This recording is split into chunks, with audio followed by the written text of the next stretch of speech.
Le grand jour s'est levé, Dieu nous a visités. Voici des temps nouveaux, chantons gloire à l'agneau. Alléluia. Gloire à Dieu. Nous bénissons le Seigneur pour ce jour de culte, d'adoration et de louange. Il nous a fait du bien tout au long de la semaine. Voilà qu'il nous réunit encore dans sa présence. Je voudrais quand même qu'on se tienne debout. Et nous allons prier ensemble avant d'écouter la parole de Dieu. On a prié parce que nous avons besoin d'entendre réellement la parole de Dieu quand Dieu parle. Il y a d'autres, lorsqu'ils écoutent la prédication de la parole de Dieu, la Bible nous dit que l'ennemi vient et il est à l'œuvre aussi pour les empêcher de garder cette parole qui va produire le salut, la guérison, la délivrance dans leur vie. Nous allons prier pour demander à Dieu une onction particulière, un entendement spirituel. Prie pour toi-même. Alléluia. Notre Dieu et notre Père, tu es présent en ces lieux. Et nous nous tournons vers toi pour entendre ta parole. La parole de vie. Nous nous tournons vers toi pour t'écouter. Car en t'écoutant, nous aurons la vie. Si nous t'avons entendu. Père, nous demandons de nous révéler ta parole. Donne-nous un entendement de ta part. Donne-nous de comprendre cette parole. Et surtout, de l'appliquer à notre vie. Père, merci de bénir ce moment pour nous. Merci de glorifier ton nom. Merci d'accomplir ta volonté au milieu de nous, en nous et au travers de nous. Reçois toute la gloire au nom puissant et glorieux de Jésus-Christ. Amen. Asseyons-nous dans la présence du Seigneur. Ce matin,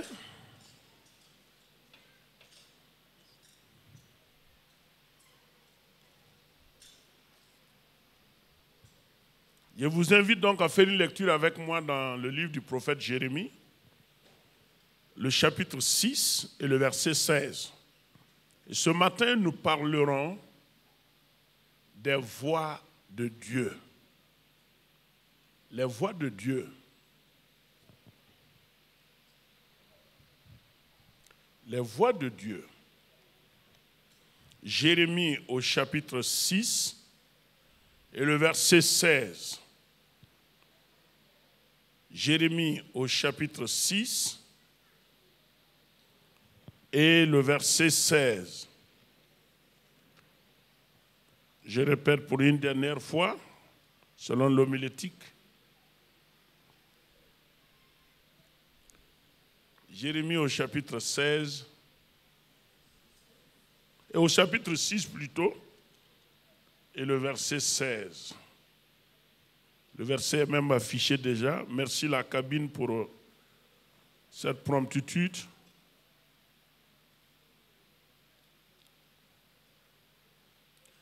Les voix de Dieu. Lisons donc notre texte, il est dit là-bas, « Ainsi parle l'Éternel. Placez-vous sur les chemins, regardez, et demandez quels sont les anciens sentiers. Quelle est la bonne voie? Marchez-y et vous trouverez le repos de vos âmes. Mais ils répondent, nous n'y marcherons pas. Ainsi parle l'Éternel, placez-vous sur les chemins, regardez et demandez quels sont les anciens sentiers. Quelle est la bonne voie? Marchez-y et vous trouverez le repos de vos âmes. Mais ils répondent, nous n'y marcherons pas. Nous bénissons Dieu pour cette parole excellente et puissante qu'il nous donne de lire et qui constituera donc notre portion de méditation commune. Alors le prophète Jérémie a exercé son ministère à un moment où le royaume de Juda, il ne restait que ce royaume seulement. Il a eu un ministère difficile. Dieu l'avait averti. Tu vas prêcher, mais le peuple ne va jamais se repentir. Le peuple ne va jamais croire. Mais néanmoins, parle à mon peuple. Montre-leur la voie à suivre. Et la mission de Jérémie était répartie en 3 grands points. Le premier point constituait d'inviter le peuple à un retour à son Dieu, en fait une repentance, réformer ses voies et pratiquer ce que la parole de Dieu exige. Voilà pourquoi il dit dans notre verset, placez-vous sur les chemins et regardez où sont les anciens sentiers, marchez-y, c'est là la bonne voie et vous trouverez le repos de vos âmes. Et la deuxième partie de sa mission, une fois que Jérémie réalisait que le peuple ne va pas se repentir puisque Dieu l'a averti, il faut conseiller le peuple la soumission à leurs ennemis, la soumission à Babylone, pour avoir la vie sauve. Vous voyez, c'est toujours l'expression de l'amour de Dieu. Il veut toujours sauver son peuple, quel que soit. Il ne change pas. Et le troisième point était de tout faire pour sauver la grande ville du roi, la ville du grand roi, la ville de Jérusalem, afin que cette ville ne tombe pas entre les mains de Babylone. Ésaïe a sauvé Jérusalem des mains de Sennacherib de la Syrie. Mais Jérémie ne va pas réussir à sauver Jérusalem. Jérusalem sera attaquée et déportée jusqu'à Babylone, et même les ustensiles du temple ont été emportés en Babylonie. Vous voyez, c'est un contexte difficile pour cet homme. Et tout ce qui a amené cela, c'est la négligence de marcher dans les voies de l'Éternel. Ce n'est pas autre chose. Le peuple a refusé de marcher dans les voies de Dieu. Et lorsque vous refusez de marcher dans les voies de Dieu, vous êtes exposé à l'intérieur comme à l'extérieur.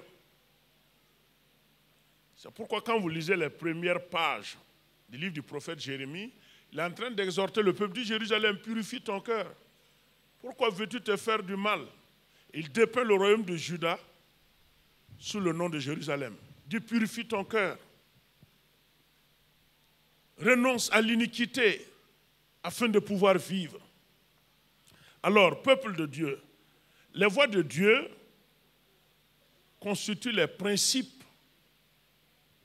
qui gouvernent ses actions et ses relations avec l'homme. C'est ça qu'on appelle les voies de Dieu. Et ces voies nous sont décrites et révélées dans sa parole. C'est pourquoi nous allons voir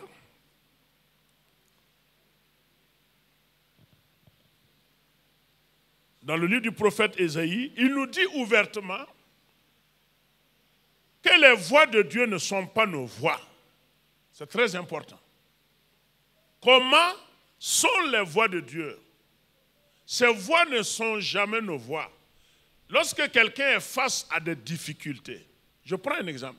Quelqu'un qui ne connaît pas le Seigneur, s'il est face à une difficulté, sa réaction est différente de celui qui connaît le Seigneur. Mais ce qui est surprenant, souvent on n'arrive pas à distinguer celui qui connaît le Seigneur et celui qui ne connaît pas le Seigneur. Face à certaines situations, vous voyez aussi que même ceux qui se disent croyants ou qui connaissent le Seigneur agissent de la même manière que ceux qui ne connaissent pas le Seigneur.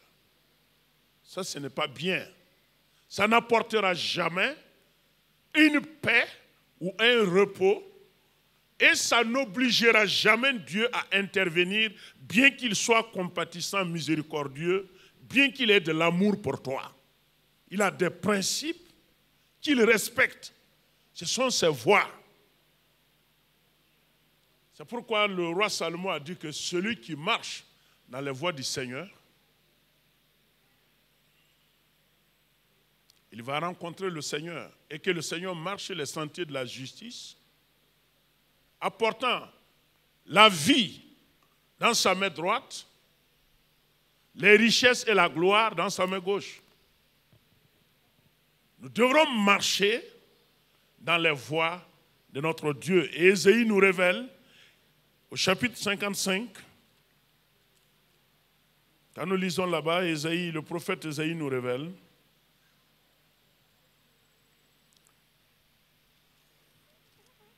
car mes pensées ne sont pas vos pensées et vos voix ne sont pas mes voix, dit l'Éternel. Autant les cieux sont élevés au-dessus de la terre, autant mes voix sont élevées au-dessus de vos voix et mes pensées au-dessus de vos pensées. Vous voyez, les voix de Dieu ne sont pas nos voix. Et ce matin, voici la question que tu dois te poser. Je ne sais pas ce que tu vis, ou ce que tu traverses, ou ce à quoi tu fais face.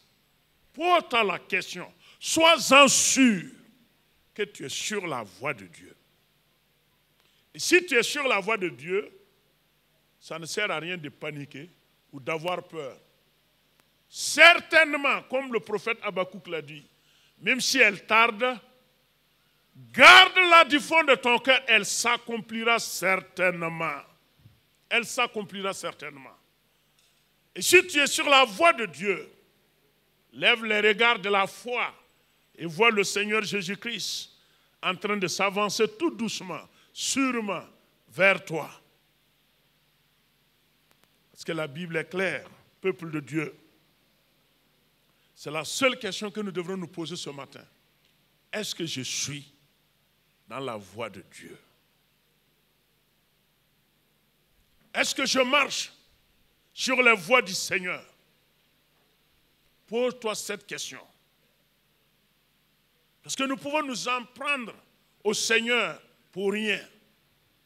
Alors que le Seigneur, il est là, il est fidèle comme sa parole le dit. Il accomplit tout ce qu'il a déclaré. Mais il veut toujours que nous soyons de ceux-là qui marchent sur ses voies. Vous voyez, quand il a envoyé le prophète Jérémie s'adresser à ce peuple composé de sacrificateurs, de prêtres, et de quoi et consorts, de tout ce peuple. Regardez comment ce peuple s'est conduit. Ils ont dit à Jérémie, non, nous n'allons pas marcher dans les voies du Seigneur. Nous avons nos propres voies, nos manières de régler les choses. Nous allons les faire ainsi, nous allons les gérer ainsi. Vous savez, quelle que soit la difficulté ou la situation ou le problème que tu as, celui qui refuse de régler ça à la lumière de la parole de Dieu, là, il n'y a pas de solution. Il n'y a pas de solution. Il n'y a pas un aspect de ta vie face à une situation qui n'a pas de solution dans la parole de Dieu. Ça n'existe pas. Parce qu'il nous a donné cette parole pour que cette parole éclaircisse notre sentier et nous révèle les voies sur lesquelles nous marchons. pour que nous restions toujours dans les voies du Seigneur. Et lisons par exemple le psaume numéro 103, le verset 7, pour voir ce que la Bible dit là-bas. Il a révélé ses voies, il a montré ses voies à Moïse. Il a montré ses voies à Moïse. Et il a montré sa puissance à Israël. Donnez-moi le verset, s'il vous plaît, la cabine. Le psaume numéro 103, le verset 7. Il a manifesté ses voies à Moïse, ses œuvres aux enfants d'Israël. Et vous savez que c'est quand même deux points différents. Hein? Il a manifesté ses voies à Moïse. Il a fait connaître à Moïse ses voies par lesquelles Moïse marchait. Et la vie de Moïse a été caractérisée par sa confiance, sa sérénité. Moïse ne s'est jamais agité devant une situation. Lisez bien le parcours de Moïse. Il ne s'est jamais agité. Quant à la fidélité de Dieu pour intervenir en faveur d'Israël. Mais Israël, il lui a manifesté ses œuvres. Aux enfants d'Israël, il a manifesté ses œuvres. Il a démontré sa puissance par des miracles. Mais quand vous regardez les enfants d'Israël, bien qu'ils aient vu les miracles, leur foi a été manifestée dans le désert, l'incrédulité. Et la Bible dit que quand Dieu a libéré Israël de l'esclavage, dans le livre de l'Exode au chapitre 13, la Bible nous dit qu'il y avait un chemin qui était tellement court pour rejoindre la terre d'Israël, la terre promise. Mais Dieu a dit, le peuple ne va pas passer par le chemin court. Le peuple doit contourner le désert et passer par la mer Rouge. Vous voyez, l'homme aime ce qui est facile. Et je le dis toujours, Dieu ne fait pas des choses faciles. Dieu fait des choses difficiles. Puisqu'il est Dieu. Et ce qui est facile, ça c'est humain, ça sont les hommes. Ce que l'homme peut faire là, Dieu ne fait pas ça. Vous voyez, il a conduit Israël hors de l'Égypte. Et il a dit, vous allez contourner le désert et passer par la mer Rouge. Vous voyez, les voies de Dieu, selon les enfants d'Israël. Mais le chemin est très court, on va passer par le court chemin et puis arriver vite, vite. Dieu dit non, vous allez passer par le désert et faire face à la mer Rouge. Dieu voulait les enseigner. Il voulait les enseigner, les faire apprendre à placer leur confiance en lui, à rester attachés à lui et à lui seul. Voilà pourquoi beaucoup de chrétiens, à des moments donnés, se posent les questions, est-ce que Dieu ne m'a pas oublié? Est-ce que ma situation, est-ce que Dieu s'intéresse à moi? S'il s'intéressait à moi, pourquoi cette situation? Pourquoi je prie, c'est comme si je ne prie pas. J'invoque le ciel, c'est comme si le ciel est fermé. Je prie, je parle en langue, je prophétise, rien ne se fait. Qu'est-ce qu'il y a au juste? Non, il ne faut pas te déranger, il n'y a rien. Dieu est Dieu, il est sur son trône. Il attend seulement que tu marches dans sa voie. Si tu es dans la voie de Dieu, il faut cesser les murmures. Il faut compter sur lui, c'est ce qu'il va faire. Quand il a montré à Moïse ses voies, quand vous lisez la Bible, devant la mer Rouge, est-ce que vous avez vu Moïse s'agiter? C'est Israël qui a commencé à s'agiter, en accusant même Moïse de les avoir fait sortir de l'Égypte. Ils ont même accusé Moïse. Nous ne t'avons pas dit que c'est mieux de rester en Égypte et puis servir les Égyptiens que de venir mourir ici. Moïse n'a rien dit. Ce que Moïse a dit au peuple, il a dit, vous, Israël, pour ce qui vous concerne, face à cette situation-là, gardez le silence, ne parlez pas. Gardez le silence. Ce n'est pas vous qui vous êtes sauvés. Gardez le silence et regardez maintenant l'Éternel, comment il va vous délivrer. Gardez le silence. Puisque celui qui marche dans les voies de Dieu même devant les situations. Il ne parle pas comme un insensé. Vous savez, face aux situations, facilement, vous pouvez vous exprimer et être un insensé sans vous rendre compte. Et même parler, et vous créez des problèmes encore avec le Seigneur. C'est pourquoi Moïse dit à Israël, garde le silence. Regarde comment l'Éternel va combattre pour toi. Et Dieu a réellement intervenu. La mer s'est divisée quand Israël est sorti. Mais j'estime la joie qui régnait parmi le peuple d'Israël à l'époque. Mais subitement, quand ils sont arrivés dans le désert, tout le monde sait que le désert, c'est un endroit difficile. C'est douloureux pour la vie humaine. C'est difficile, le désert, la soif, la faim, les épines, la chaleur. Les progrès sont lents. Mais Dieu a dit à Israël, tu vas marcher par le désert. Et dans le désert, la soif est venue encore.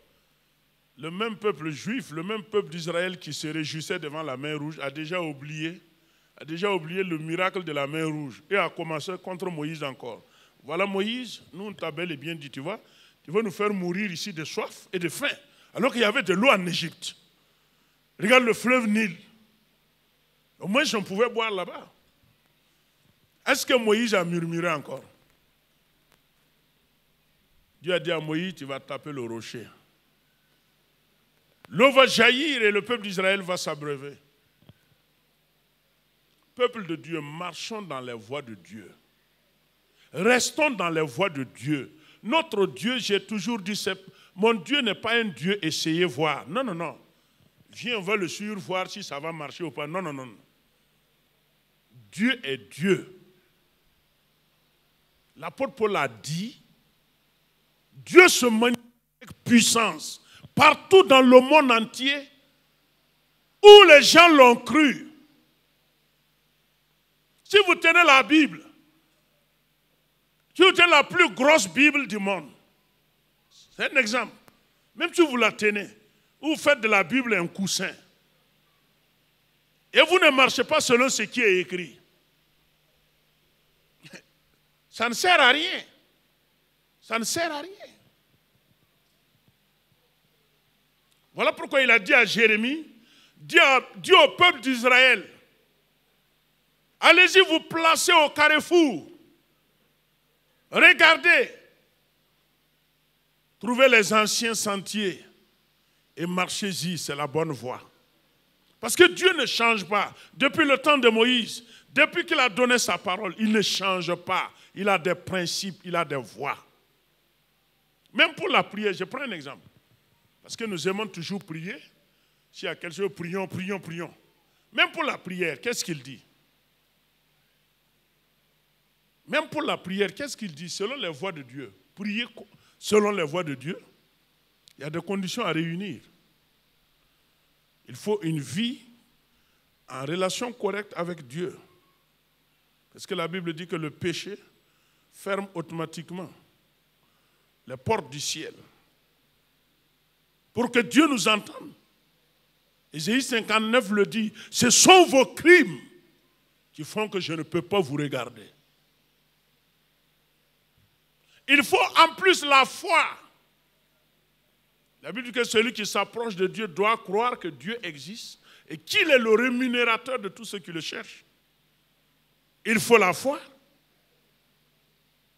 Et la Bible dit de demander, il faut demander.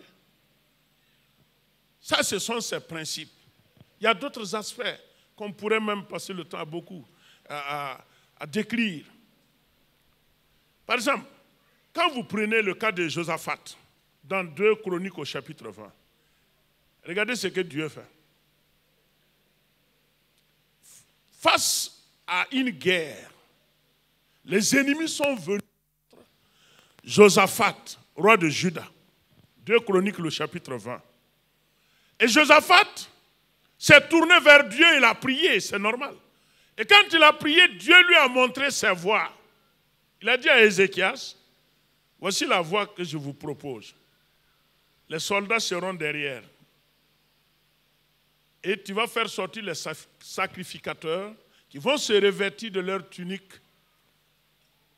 avec des trompettes, en train de chanter les louanges de l'Éternel. Comment vous pouvez imaginer ça? Parce que les voix de Dieu, l'homme ne peut pas accepter ça. L'homme se croit supérieur. Il dit, mais Dieu ici, là, on dirait que Dieu ne connaît rien là. Oui. Des gens qui sont armés devant toi. Et Dieu dit de chanter. Chanter les louanges de Dieu. Si on dit à chacun ici de décrire, de donner sa pensée face à cette attitude de Dieu, d'aucuns même risquent de dire que Dieu là, ils ont peur de parler pour qu'on ne dise qu'ils ont mal parlé. Sinon, d'aucuns même risquent de dire que Dieu vraiment, on ne sait pas si Dieu, si ça travaille. Oui. Et c'est ça que l'apôtre Paul a dit. La prédication de la croix est une folie pour ceux qui périssent. Mais pour nous qui croyons, c'est une démonstration de puissance. C'est la puissance de Dieu. Parce que c'est la voix qu'il a utilisée pour réduire au silence le diable et anéantir toutes ses activités. C'est la croix. Et quand vous parlez de ça aux hommes, dit de croire à Jésus-Christ crucifié sur la croix, dit mais ouf, que ça ce sont des fous. Oui, non? À l'époque, cette voie que Dieu a initiée pour sauver le monde, pour vaincre le diable, pour détruire tout ce que le diable a orchestré, à l'époque, pour les Juifs, quand vous lisez la première lettre de Paul aux Corinthiens, au chapitre 1er, vous allez voir à l'époque, pour les Juifs, si on parle de la croix comme chemin par lequel nous devons être sauvés, les Juifs, que ça c'est une honte. Ça c'est un scandale. Il ne faut même plus parler de ça au milieu. C'est une grande honte. Pour eux, il fallait prendre des épées et invoquer le Dieu d'Israël qui s'appelle El Gibor, l'Éternel des armées. Pour les accompagner, ils vont aller attaquer Rome et puis se libérer. Et Jésus était ce grand militaire-là, ce grand chef-là, qui allait mobiliser tout Israël et déployer toute sa puissance pour détruire Rome. Jésus n'a pas fait ça. Et finalement, il dit, oh, ça c'est un scandale. Il ne faut même plus parler de cet homme-là. C'est une honte pour nous, c'est une honte. Les Juifs disent que c'est une honte. Vous voyez? Et les Grecs qui étaient les intellectuels, les philosophes, pour eux, ils disent, mais, ça c'est être fou, ça. Ce sont des fous qui pensent que un simple, quelqu'un qui est mort sur un bois peut sauver quelqu'un. Que ce sont des gens qui ont perdu la raison. Pourtant, c'est la voix de Dieu comme ça. C'est la voix de Dieu. C'est ça l'apôtre Paul dit. Pour nous qui avons cru, pour toi et moi qui avons cru, la croix est la puissance de Dieu et la sagesse de Dieu. C'est ça.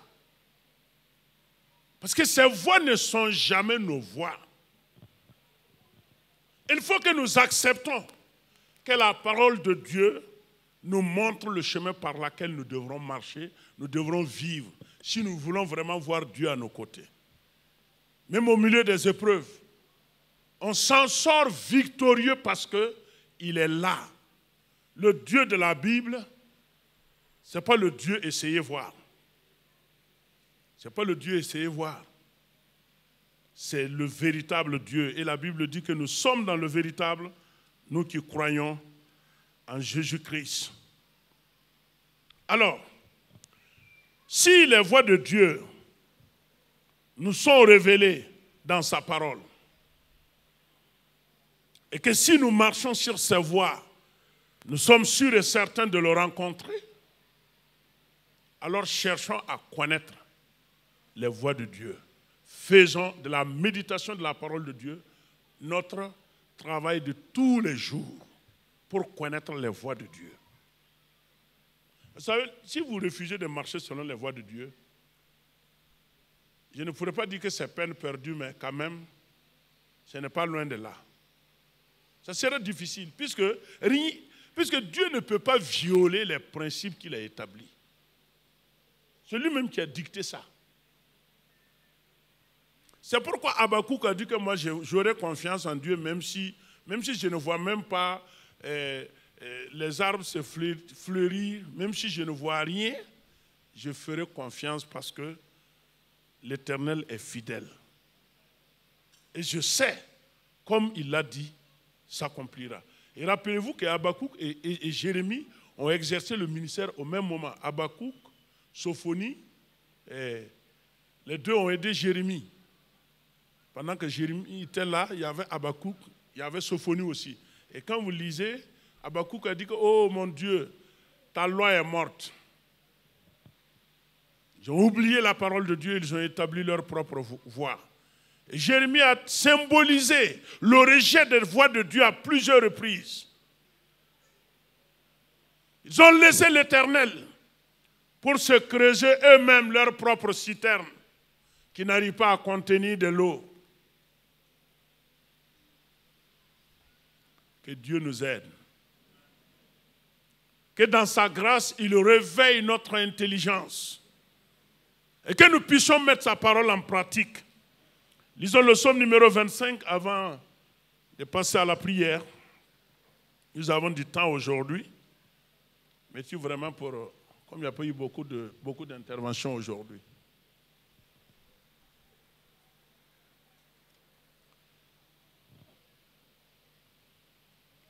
Vous voyez ce que David dit ici.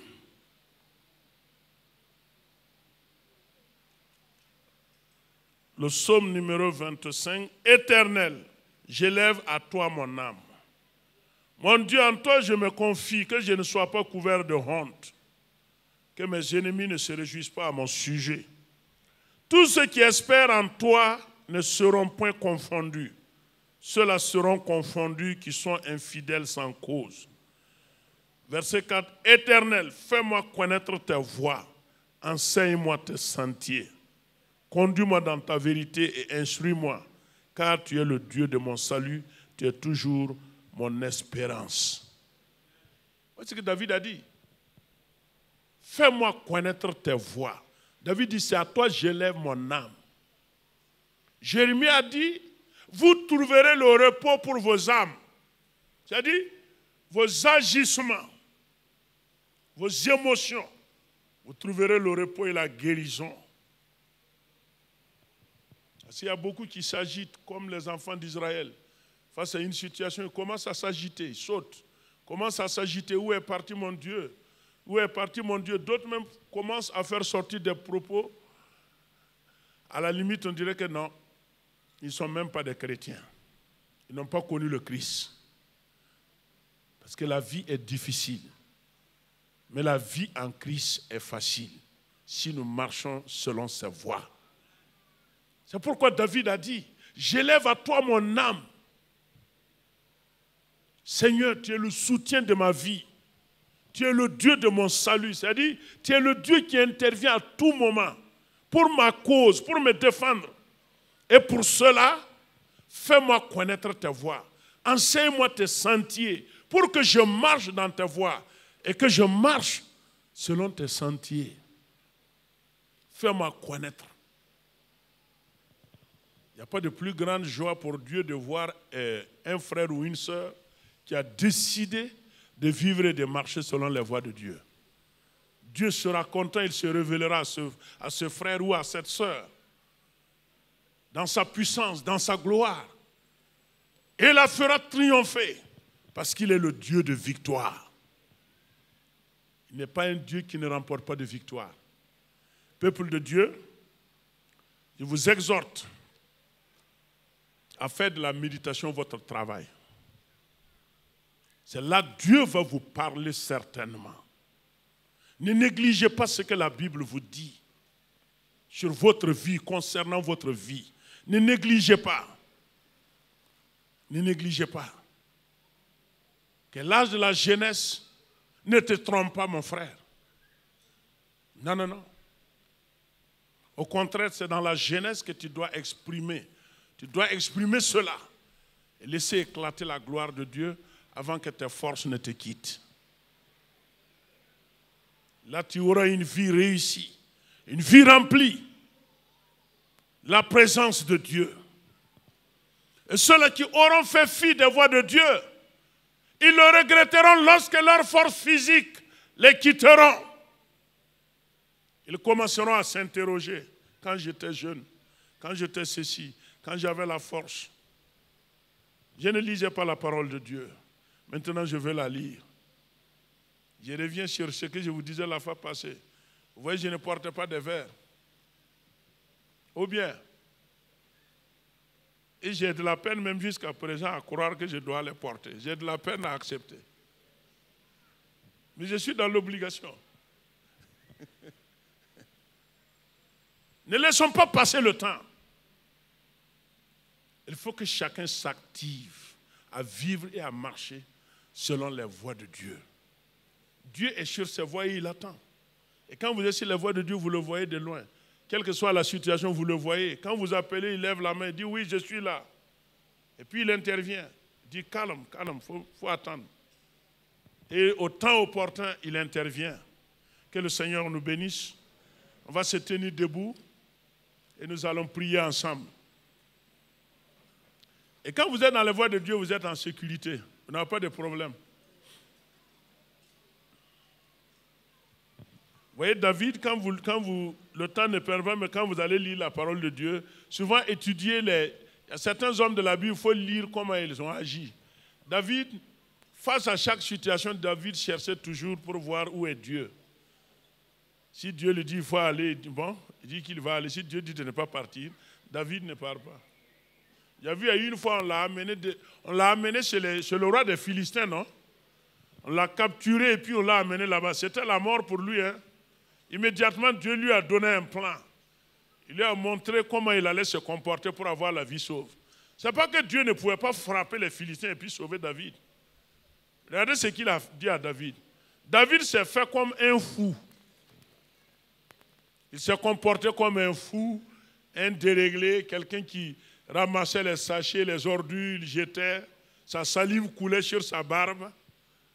Et quand on l'a amené devant le roi Achis, Achis a dit, mais pourquoi vous amenez ce fou-là devant moi? C'est un fou, lui-là. Il n'est pas normal. Vous ne le voyez pas, non? Et on l'a reconduit vers la frontière avec Juda. Et quand David est arrivé à la frontière, il a fui, il est rentré. Ce n'est pas que Dieu n'est pas fort. Il faut apprendre à connaître les voies du Seigneur. Tu vas prier pour toi-même et demander réellement à Dieu d'intervenir dans ta vie. Je vais aimer cette parole et apprendre à connaître les voies de Dieu. Pour ma propre vie et même pour la mission que Dieu m'a confiée. Il a tracé ses voies. Prions ensemble. Alléluia.